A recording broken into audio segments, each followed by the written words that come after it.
I've told the story before. I went to go celebrate me getting married to a nightclub in downtown Chicago, and I think it was called Velocity. And I was set up. Someone put a gun in my truck when I violated, and the cops were already waiting for me when I got out.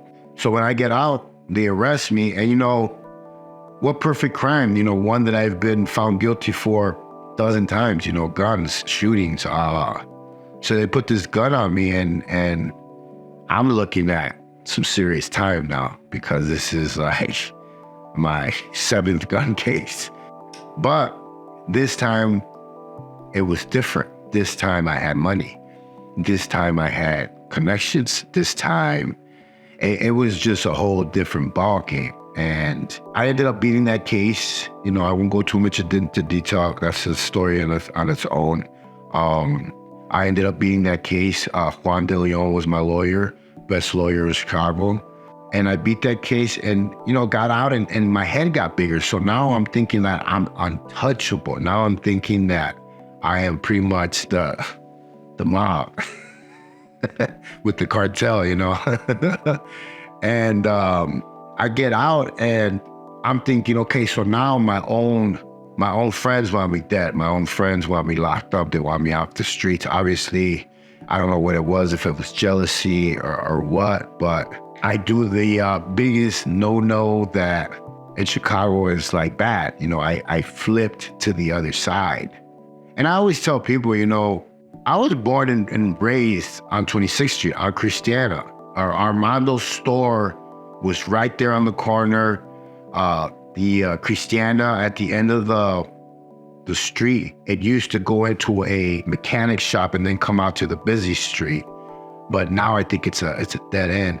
But I grew up on that street, at Christiana, and I grew up looking at all the Latin Kings and how they walked, how they carry themselves. Just like I said, there's a whole lingo to the whole gang walk, everything. The way you walk, the way you gangbang, it's almost like being an actor. Like you're portraying this character of being tough and being a gangster. So everything counts. The way you walk, talk, comb your hair, the way you have your shag in the back, the chain you're wearing, the leather gloves, the Converse, everything. It's a style. It's a way of life over there. And I grew up watching them, on 26th Street as a kid. So when I became a Saint disciple, they're sworn enemies. It was, but the thing is that I grew up with these guys too, and I bled with them, did dirt with them. We cried, we buried brothers, we seen brothers get locked up. It was a bunch of kids that for some reason we were all broken, all broken. And I guess you could say I felt like I was coming home when I turned the Latin King and I went to the other side. I felt like I was finally coming home where I should have been at since the get-go. That was my mentality. So I turned Latin King. Now I have everybody in the city pretty much looking for me to kill me. All the SDs know that I flipped to Latin King. The Latin Kings really don't like me too much because they know that I used to be a D. So, I'm kind of like taking care of myself on both ends. And I'll never forget that day where in one day, they tried to get me like 7 times. And I don't even know who it was. I just know they were trying to kill me. And that's the day I was like, man, I need to get out of here. This is tired. I'm tired of running for my life. I'm tired of chasing people. I'm tired of getting shot at. I'm tired of shooting at people. And that's the day that I drove to the recording studio in downtown, and I told Kato, I was like, you know what? He was there with DMX and Swiss was there. I was like, I'm done. I can't do this no more. And this is where my paper was starting to get really, really big. I started to make a lot of money because now, I'm working with Kay. The twins are in my life too now. I felt like, for a moment, I felt like I had made the right decision, because all the money was coming in and stuff like that. But I was tired. I'm not gonna lie. I was tired of just all the heartache. So I decided to move to Phoenix, Arizona. DMX was living out here. So I was like, man, I'll just go down there, plant some seeds and do my thing down there.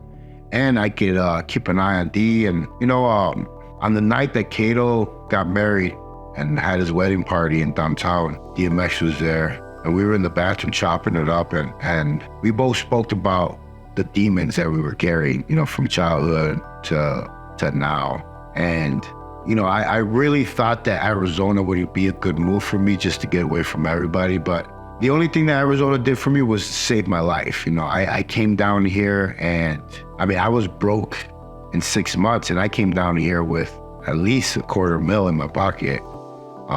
Cars, jewelry, money, and I was broke in like 6 months. And then I turned into a drug addict. Like, it's crazy how your whole life you think that you're a gangster, you're doing all these things to, like, I guess, boost your ego, and all these shootings and things that make you think that you're a gangster. But then as time goes by, the guilt starts to kill you, and you start to feel guilty. And I think that's what leads, like, a lot of people to drinking, doing drugs, dysfunctional relationships, all those things. I moved to Arizona. I get really bad on drugs. Being down here just fed all my other demons, you know, the sex with the strip clubs, the massage parlors, the drinking with, you know, the same thing, the clubs and all that stuff. And crystal meth came into my life, and it became really bad. And I got into some really bad dysfunctional relationships where, you know, I was highly damaged. I didn't trust nobody. It was just dealing with a crazy man. I had to get a job. That's like a lot of the stories that people haven't heard of me. Like, I had to work, and going from not having no kind of training to doing work, you know, I made it happen. I'm not gonna lie. Like, when I went into work as a construction worker, and they gave me a shovel and they told me I had to dig for 10 hours for $10 an hour, I was like, nah.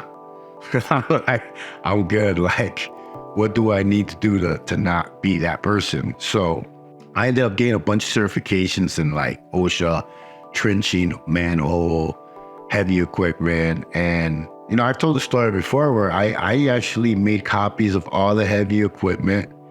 And when everybody would leave to go home, I would stay at the job site and mess around with the heavy equipment so I could learn how to drive it. And I ended up learning how to drive everything you could possibly think of, from the SRP trucks that put up streetlight posts to front loaders, back loaders, backhoes, trenchers, skisters, track hoes. I learned to drive it all.